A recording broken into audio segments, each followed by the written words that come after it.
Welcome to Evolve, an innovative clinical team leadership program launched by the Medical Society of Virginia Foundation.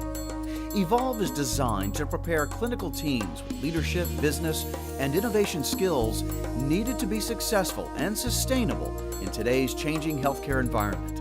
Evolve pairs clinical teams through 4 in-person sessions and an ongoing online asynchronous population health project.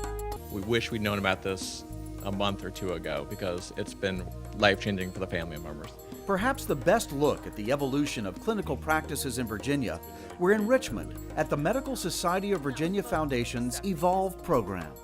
These doctors, nurses, and healthcare experts showcase their own solutions to making healthcare more streamlined, more effective for patients, and ensuring that healthcare professionals don't suffer the burnout that can oftentimes be associated with this high-demand profession. We wanted to design a program that would give them the tools that no matter what setting they were in, they could use it to deal with where they were and then transition to where they need to get to. Healthcare is evolving towards a team approach to taking care of problems and taking care of patients. The final Evolve session culminates with teach-back sessions, where the participants become the teachers. Each clinical team is assigned to pick a population health issue and provide lessons learned and insights to the rest of the cohort.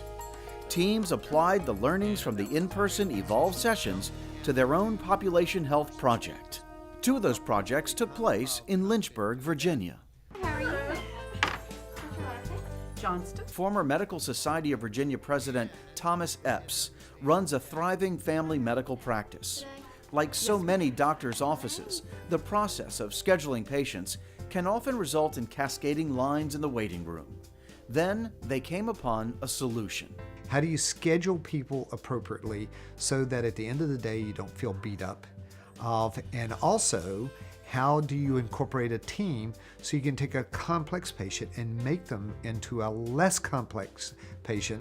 This new template for this family practice called for creating 3 types of complexities for patients: low, moderate, and high complexity. And a big part of that is empowering nurses to do things above and beyond just rooming a patient and getting their vital signs, but to do their histories, that I can skim over, to do parts of the exam like the diabetic foot exam, which you can teach somebody to do accurately, and if they find something wrong, then they flag me so that I pay attention to it.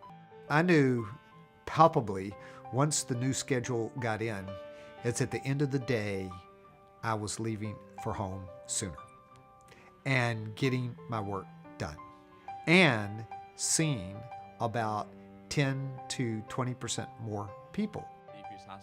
In the presentation to the Evolve conference, clinicians from Centra Health showcased their effort to provide both hospice and cardiac care to end-of-life cardiac patients. Yeah, I think people value what hospice has to offer for end-stage heart failure. This team effort has brought gratifying results. We've just did a beautiful overlapping of the services and really truly have been able to put together a continuum of care that moved the patient through to the end of life. It became quite clear following the capstone presentations that clinicians here were glad to hear new ideas that can help them enhance their own practices. As people talked about their projects, and it could be about heart failure, it could be about bed flow, it could be any of those different topics that we had. For me, I'm writing down the ideas because people wrote and dealt with change in a way that was different than the way I'm used to doing it. So it gave me a chance to think about what I'm doing to make it better for the patients I'm taking care of and for the team that I'm working with. After the capstone presentations, keynote speakers addressed an issue that these healthcare professionals know all too well: burnout. I'm a surgeon, so I live in a world where these issues are not usually discussed or talked about, physician burnout and things like that. So I think it's important that people start to talk about those things more and more. Evolve is helping Virginia's physicians and clinical professionals evolve their own practices. I think this was such an exciting program because it kind of teaches us to start thinking about medicine in more of a team-based approach. In fact, this opportunity, Evolve, gave us a chance to have time to think about problems we need to work on and try to develop strategies to fix those problems.